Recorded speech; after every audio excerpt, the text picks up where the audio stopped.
This landscape makeover is coming together great, and today we're getting the foundation set for success. You won't want to miss it, so stay tuned as we garden smart.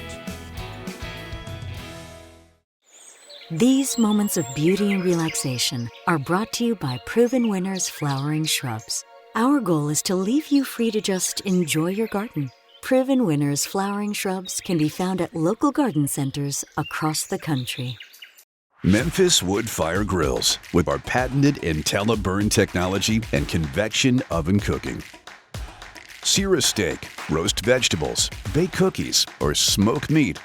Memphis Wood Fire Grills. DRAM has been providing gardeners with professional equipment for over 80 years. DRAM products feature 9 water patterns and are designed to nurture your plants with a shower of rain. DRAM for lawn and garden, available at garden centers near you.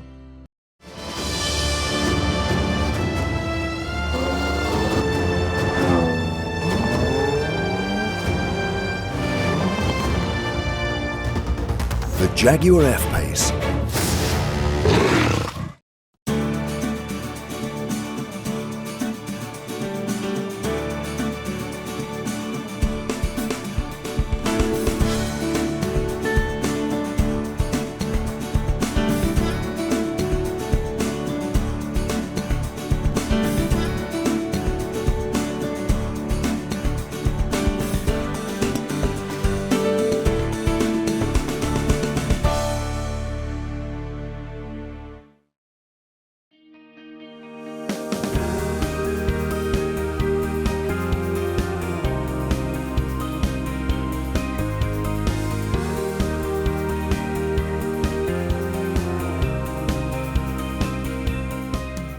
Much of what makes a landscape successful is the early work that goes on beneath our feet.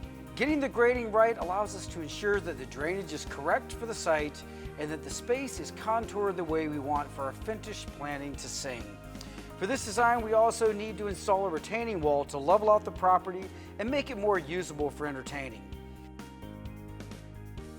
Retaining walls are often overlooked and appear simple, but there's quite a bit that goes into getting them just right.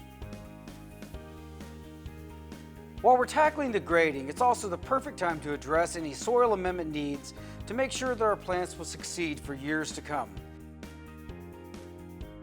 It's also super important to get our irrigation installed before planting starts so that everything is ready to go when our plants arrive. Let's catch up with Mark now and see how everything's coming together.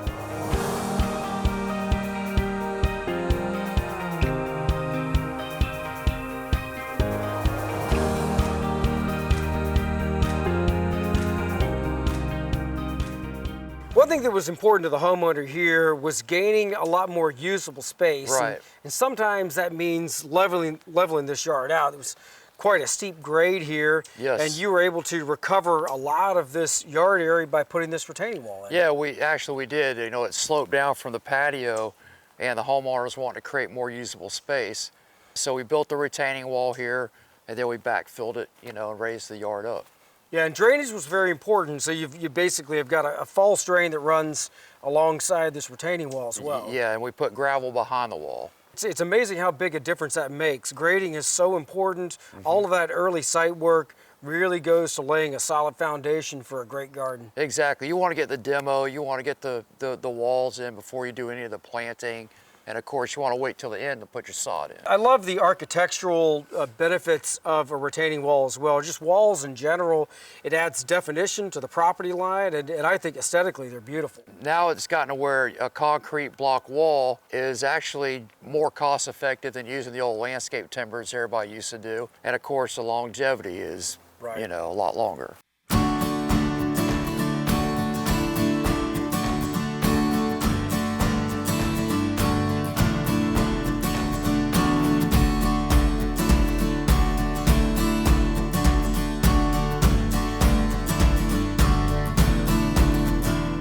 Tom with LDC has been building retaining walls for over 30 years. He's an expert in the field, and today you're going to talk us through the importance of retaining walls and specifically to this site. The retaining wall really changed everything about this design, and it was an imperative. It was important to have this wall because wanting to raise the level and have more level space in the yard, be able to use it for the dogs and the kids and all that kind of thing.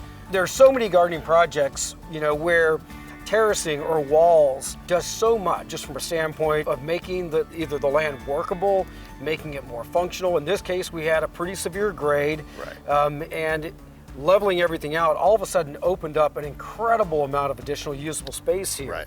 When we were looking at this, there's a certain type of wall that can be used that's best for this, and that's why we chose this kind of block. And there's a certain kind of height that we wanted to have and still have the correct drainage, but still have a yard that's functional. There's so many new materials that we're seeing in the world of retaining walls. Right. And, we think about retaining walls, or maybe most people don't think about retaining walls, but when we think about historically what retaining walls have been, they're old used railroad ties, 6x6 timbers, concrete blocks, and all of those can work. Right. But now there are so many wonderful options that I think aesthetically just look so much better in the garden. And of course you use some of those materials here. Talk to us about what's available now to homeowners. So back in the past, like you were talking about, you did use timbers and stuff like that, and that was the most economical for a homeowner to use. Sure. I mean, the issue is with it, they don't last. It does deteriorate because there is water against it because the dirt gets wet and it causes rot or termites and that kind of thing. And in the past, this type of block was available. If you go back into the 90s and stuff when the wood walls were very popular, these blocks were just too expensive. They were used in a commercial application.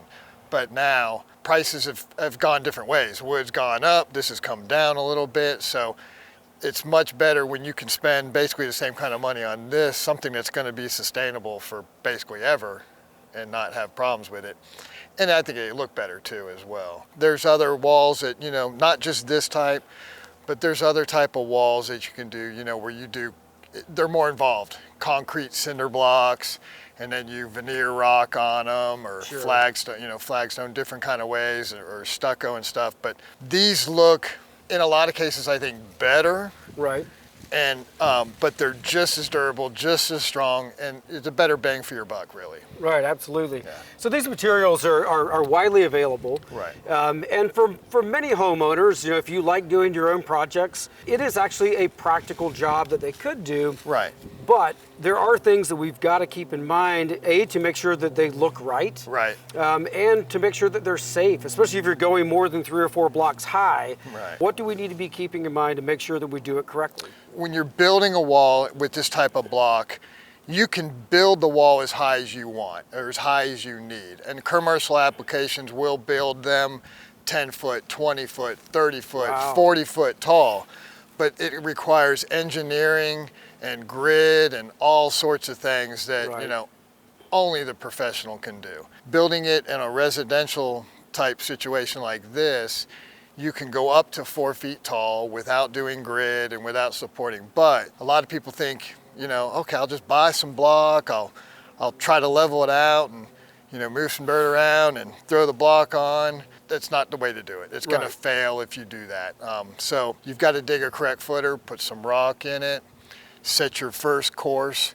You want to start in the low area because you're working your way to the high spot. So, Gotcha. But you got to start in the low and then you work your way up, and then you can, level the top as you, finish it off. But you have to get that base in correctly, and that first course has to be leveled. I mean, that's what takes us the time, and that's the most important part of anything. Even building a house, the foundation is the most important part of anything when you're building.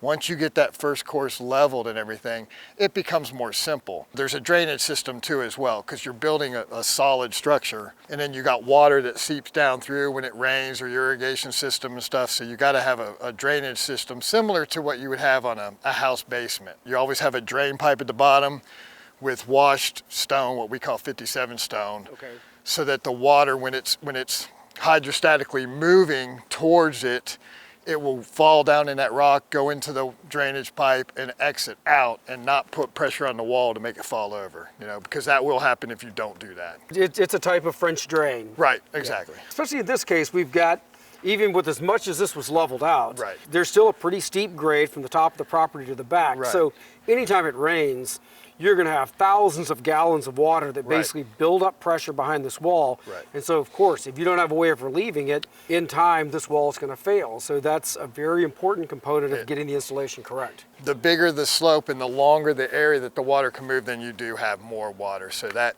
drainage system is critical.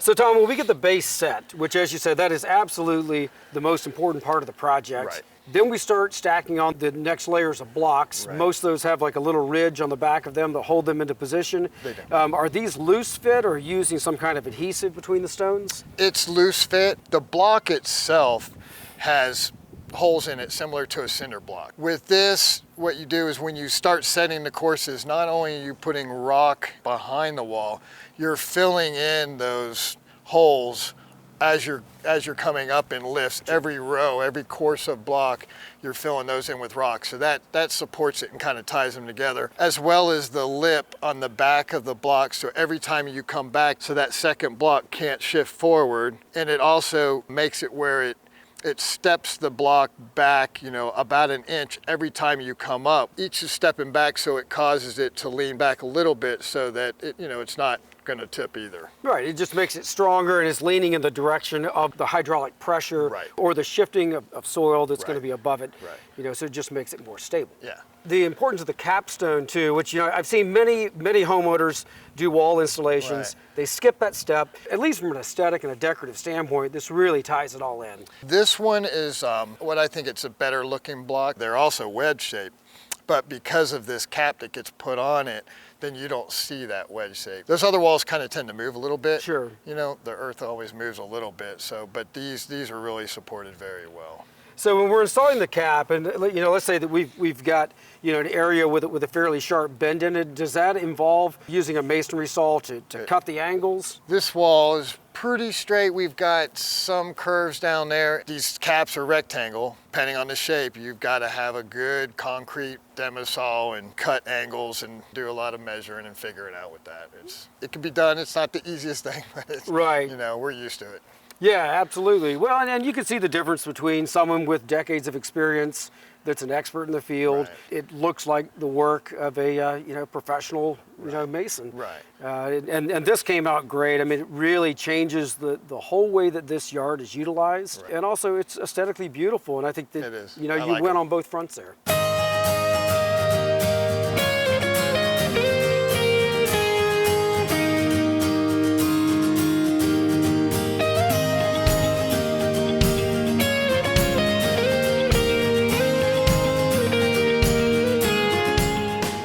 One of the oftentimes unseen yet super important aspects of good design is the grading and soil preparation. Right. I oftentimes tell people if you're on a limited budget, putting the money into getting that right is one of the most important things that you can do.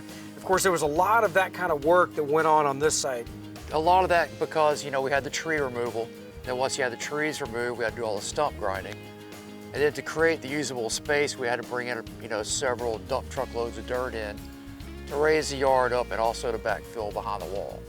Many sites, especially newer homes, a lot of the topsoil upon construction is removed, and so we're working with, you know, a compacted red clay that is really, really hard to garden in. Right. The drainage is poor, nutrition is almost never right, and so moving in fresh topsoil and getting the things correct, like drainage, like pH, and really good, you know, compost material the plants want to grow in. Exactly. Super important, and of course, you know, you guys did a great job with that here.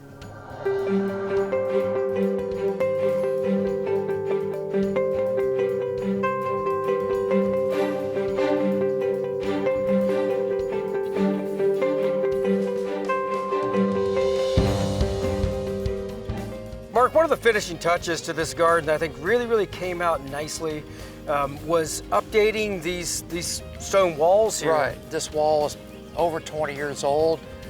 It was like a faded rose color, you know, so it's very dated looking. So we just went to the local hardware store and got some concrete stain and just use it in a hand pump like you use in your garden. Yeah, it's amazing how big a difference it makes. You just pressure wash it, clean the stone off. Yep. And this application, you could do it easily in a couple of hours, and it really ties everything together. It more or less matches the trim color of the home. Exactly. The brown mulch was selected, so it's a nice way to take a feature that the homeowner was not going to change. Of course, these walls are great structurally. They still look really, really nice. But now they look brand new and refreshed.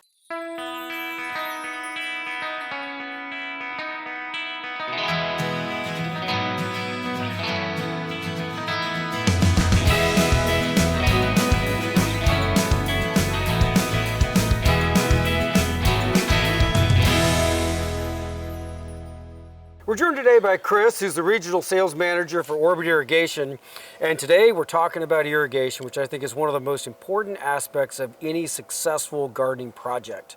Chris, why should we install irrigation? A couple of reasons. First, irrigation system maintains a healthy landscape. That can increase your property value, improve the quality of life of the system, and as well as protect your investment. You spend a lot of money back here. Right. We want to protect that. We want to make sure it's healthy. Second is convenience. Not everybody has the time to drag out a hose and water their lawn. Yeah. In fact, it's not that efficient. An irrigation system is going to put down a precise amount of water when and where it's needed. I mean, hand watering has always been a challenge. That's the way that gardens have been watered, if you will, for decades. To your point, what you don't know when you're hand watering is, did that plant get a gallon or a liter or 3 gallons? We've got all these different sections of the landscape, plants that require more and less water. That's a lot for a homeowner to keep in mind and to get right, and it is expensive. Let's talk about what's available in the world of modern irrigation. So much has changed, and especially in the last 5 or 10 years, the modern irrigation systems have become very intelligent. It's shocking to me what they can do now. We've moved well beyond basic timers, so they're actually reading what's going on in the environment around them and making those kind of real-time decisions. It's super cool. That's right. So the Orbit Beehive, once you've set it up on smart watering and connected to Wi-Fi, we're connecting to a local weather station, and we're downloading that data. Things like temperature, wind, humidity, and that all goes into the algorithm to create a watering schedule specific to those zones, because you're telling us what kind of soil you'll have, what kind of irrigation devices you're using, what kind of plant material, so we know exactly what it needs, and this is going to do that for you on an hour-by-hour basis. The other thing it does is we're looking at forecasts. So this has a rain delay, a wind delay, and a freeze delay. So when those factors are met, this thing is never going to run when it rains. Chris, for our gardening friends who are DIY enthusiasts, they'd love to get into their own projects, and let's say they're considering installing an irrigation system in their garden or in their backyard, let's walk through the basics of what we need to do, from our water main, to then sending it out to all these zones and then tying it back into a timer. Yeah, the first thing you want to do is design the system, okay? Step 2 would be to flag it out. So you're going to flag out where all your spray heads, all your rotors, your drip line's going to go, and then we'll concentrate on the water source. So we go back to the water source. If it's a city water main, you're going to tap into that, right? Then you're going to run your main line to your bank of valves if you're going to do a manifold, install your valve box, okay? And then from there, we're going to bring out our lateral lines. And the lateral line just means downstream of the valve, that's going to go to your sprinkling device, whether it's a rotor, spray, impact, drip, whatever it is. And then you're going to connect all those up. And once it's connected, then we'll wire the controller, our common and our zone wires, into the 1, 2, 3, 4, how many zones you have. Right. Okay? And then we'll go into all that programming in the zones.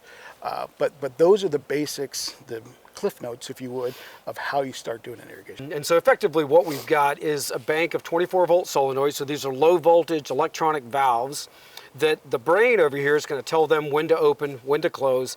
When it opens, of course, it sends water through that zone, activating all those spray heads. Right. And then it tells it when to turn off on the basis of all the different weather inputs. So it's really just a matter, if you're good with PVC pipe and with soft pipe, getting your trenches cut in, knowing which emitters and which heads to install on the basis of your design, and doing some basic wiring.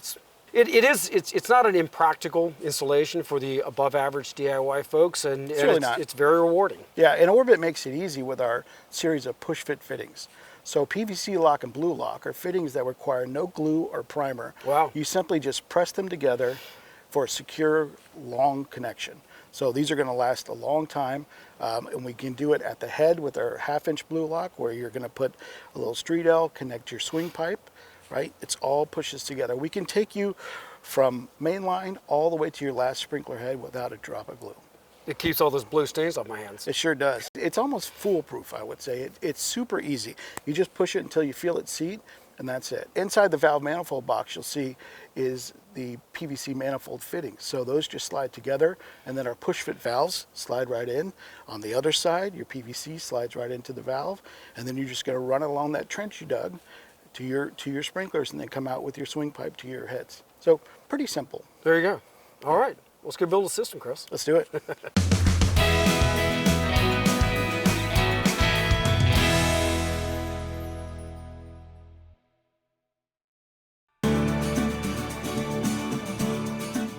Each week we travel the country north to south, east to west, visiting some of the most exciting gardens, as well as talking to industry horticulturalists about design principles, new plants, and also how you can be most successful with your home gardens. We also love answering your gardening questions, so visit us on the web at GardenSMART.com.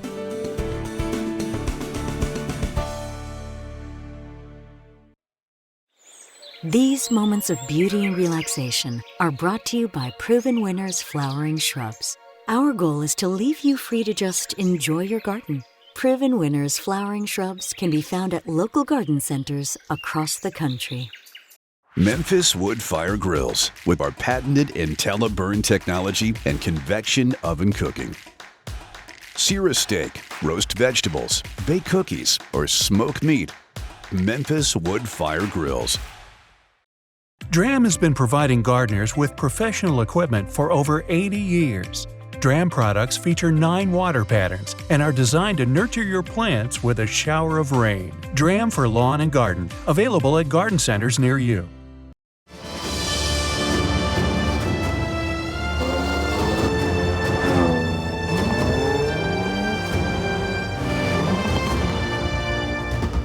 The Jaguar F-Pace. There's so many moving parts that go into making a great landscape happen, and today we've taken a look at the importance of building a strong foundation for a future garden to grow for years to come. If you have questions about anything you've seen, visit us on the web at GardenSMART.com. You can also find us on Facebook and Instagram. And remember, even if you're a master gardener, there's always more to learn. So join us next week for more great gardening tips and ideas as we garden smart.